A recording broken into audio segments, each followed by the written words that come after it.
Onda Cero Madrid Norte. François Congosto. Son las 12:35 de la tarde. Vamos a hablar a continuación de un asunto importante que afecta a perceptores del ingreso mínimo vital que han sufrido un cobro indebido y que han adquirido, debido a esa situación, una deuda con la administración pública que lastra su recuperación económica. Hasta este 14 de noviembre se puede enviar al Gobierno Central propuestas de cambio legal de la normativa sobre esos temas, sobre cobros indebidos de perceptores del ingreso mínimo vital en situación de necesidad. Vamos a hablar con Ontanares Arranz, que es portavoz del movimiento ATD Cuarto Mundo España. Muy buenas tardes, ¿qué tal? Hola, buenas tardes. Hola. Bueno, vamos a ver si conseguimos hablar con este responsable de este movimiento ATD Cuarto Mundo España. Mientras vamos recuperando la conexión con... Sí, bueno, vamos a pedirle a Ontanares que si puede conectar el audio, él desde su teléfono, para poder hablar con él. Bueno, mientras va conectando ese audio, vamos a señalar que hasta hoy las personas que quieran cambiar esa normativa porque consideren que es injusta esa deuda que adquiere la persona particular por haber sufrido ese cobro indebido por una cosa que haya hecho mal la administración, bueno, pues se pueden presentar esas reclamaciones y esos cambios. Me parece que ya tenemos a Ontanares Arranz, portavoz del movimiento ATD Cuarto Mundo España. Hola. Hola, buenos días. Hola, buenos días, ¿qué tal? Bueno, por fin hemos conseguido a través de la técnica poder hablar con usted. Bueno, estábamos hablando a nuestros oyentes que hasta hoy se ha abierto un proceso, ¿no?, para que ciudadanos que estén en esa situación o bien personas concienciadas con estas situaciones puedan enviar propuestas de cambio de la actual normativa sobre cobros indebidos de perceptores del ingreso mínimo vital. Pero me gustaría, antes de entrar en materia, que ustedes nos comentaran de dónde viene exactamente este problema, esos cobros indebidos, ¿por qué pueden suceder? Los cobros indebidos suceden por varios motivos. El más importante de ellos es porque la prestación se calcula con las declaraciones de la renta, con lo cual, a principio de cada año, la declaración de la renta que la Seguridad Social tiene es de 2 años previas. A final del año ya tiene la del año anterior y hace un recálculo. Al hacer este recálculo, puede suceder que las personas durante todo ese año hayan estado cobrando por encima de lo que les correspondería y eso genera cobros indebidos. Este es uno de los motivos. Otro de los motivos es cuando alguien cambia de situación porque encuentra un trabajo o porque hay una modificación en su unidad de convivencia. Bueno, distintos motivos que la ley recoge. Está obligado en un mes a comunicarlo, pero a pesar de que las personas lo comunican en ese mes, el cambio que comporta en cuanto a la situación económica no se produce hasta a veces 2 años después, con lo cual se generan también cobros indebidos por ese motivo. Y luego hay otras 2 situaciones que tienen que ver con una mala gestión por parte de la Seguridad Social. Hubo un volumen muy importante de prestaciones por hijo a cargo que pasaron automáticamente y de oficio a ser ingresos mínimos vitales transitorios, los llamaba la ley así, y se regularon a los 2 años de haberse concedido. Cuando se regularon, algunos de estos fueron denegados con carácter retroactivo de 2 años porque no cumplían requisitos, porque la administración no tenía los datos actualizados y les había dado sin que les correspondieran a esas personas, con lo cual les están pidiendo 2 años de cobros indebidos porque realmente no tendrían que haber cobrado la prestación que se les concedió de oficio. Y finalmente, errores, claro, hay errores también.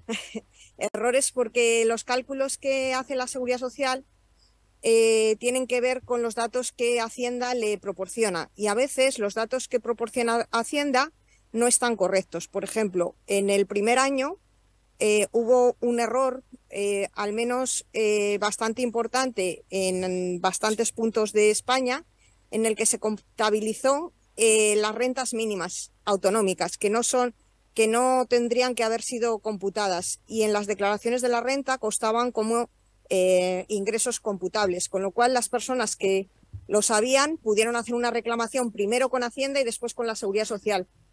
pero otras personas no lo supieron, con lo cual dio lugar a una serie de cobros indebidos cuando no debiera de haber sido así. De cualquier manera, esta... sí.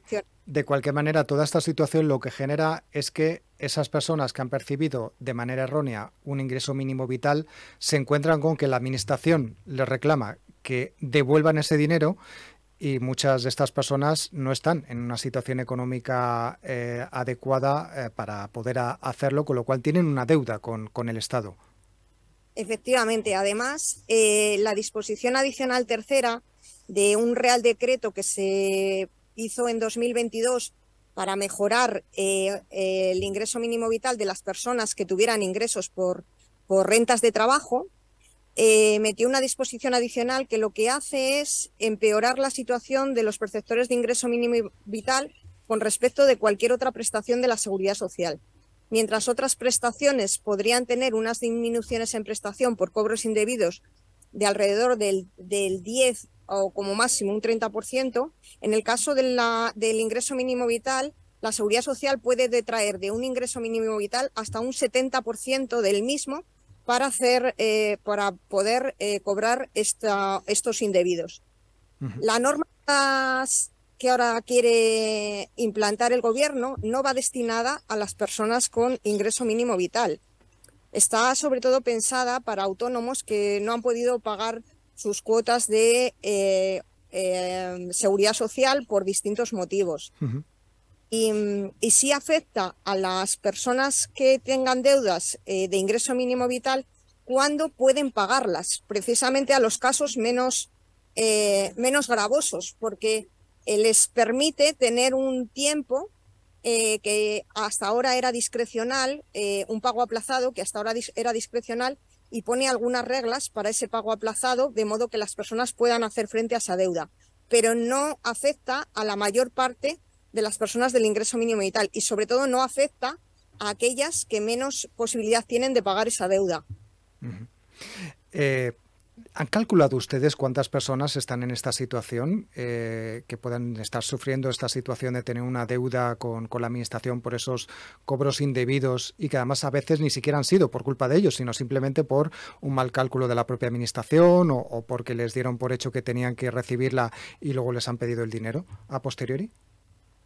El cálculo es muy difícil de hacer porque el propio Ministerio no da ni siquiera datos actuales de ingreso mínimo vital. Los datos que saca periódicamente en sus notas de prensa son datos sumatorios, es decir, cuando dice hay tantos solicitantes que han recibido el ingreso mínimo, se está refiriendo a los solicitantes que lo han recibido desde 2020, a una suma de las solicitudes concedidas. Esto hace que sea muy difícil tener datos, porque cuando al Ministerio se le piden, lo que a veces nos ha remitido son sus notas de prensa, no la respuesta a nuestra pregunta. Ya. Lo que tenemos nosotros son las personas que se quejan, por tanto, para nosotros el volumen es cuantioso, porque son las personas las que vienen a pedirnos ayuda. Las personas que no tienen ese problema ni siquiera lo saben. Hay muchas que sabemos que lo van a tener y no lo saben, porque igual que está tardando más de un año en concederse una prestación porque no hay personal suficiente, de igual manera no hay personal suficiente para estos cobros. Y hay muchas personas que sabemos que se los van a reclamar y todavía no se les han reclamado, con lo cual la incertidumbre para esas personas es grave porque saben cómo funciona la ley, pero no tienen cómo va a ser para ellas ese cobro, con lo cual sin capacidad de ahorro no pueden reservar ese dinero para después devolverlo. Esto, ¿qué les proponen ustedes al gobierno central para que cambie esa normativa y no tengan estos ciudadanos esas consecuencias económicas y sociales negativas en su economía, ¿no?, por estas circunstancias?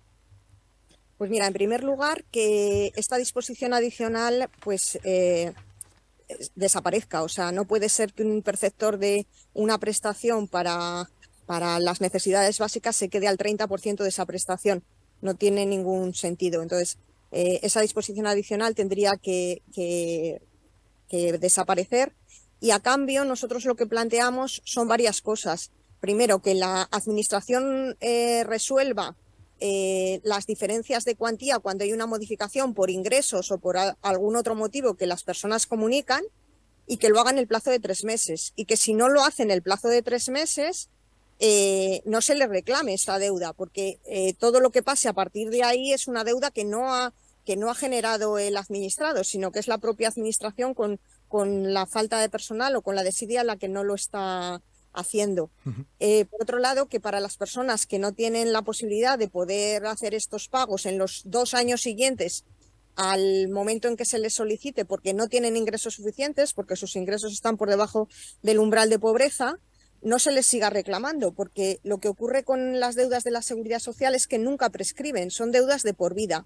Y en el caso del ingreso mínimo vital, además, son deudas que adquiere toda la unidad de convivencia, niños incluidos.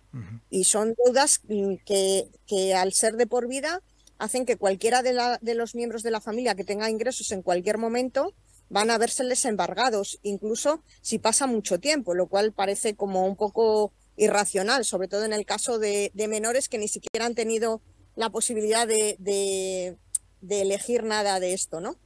Entonces, lo que planteamos es que estas deudas también prescriban, que no tengan esta periodicidad infinita, ¿no? Sino que si no se han cobrado en un tiempo porque no hay medios suficientes, pues puedan prescribir. Y la tercera es que se hagan quitas importantes a aquellas personas que no van a poder pagar, que esa deuda que se generó en su día por todos los motivos que acabo de comentar, no es posible hacerla frente. Entonces, que si en 2 ejercicios posteriores al momento en que se reclame no es posible, que haya una quita y que en 5 años prescriba, porque si no es como una carga demasiado pesada para personas y familias a las que supuestamente esta ley trataba de sacar de la extrema pobreza. Entiendo. Bueno, pues vamos a decir por último que bueno, pues hoy es el último día, ¿no? Para que si algún ciudadano quiere sumarse a esta campaña, a esta acción urgente, ¿no? Pues pueden obtener toda la información en la página web que tienen ustedes, en ATD Cuarto Mundo España. Allí tendrán información de cómo se puede hacer. Tienen diferentes PDFs, ¿no? Que les informan de cómo se puede presentar esa solicitud, de cómo se puede enviar, etcétera, etcétera. Ontanare Sarrant, que es portavoz del movimiento ATD Cuarto Mundo España, les deseamos suerte con todas estas reivindicaciones. Muchísimas gracias por darnos eco. A vosotros por contarnos esta situación que muchos desconocemos, así que también nos ayuda un poco a situarnos y saber qué está ocurriendo. Muchas gracias. Gracias.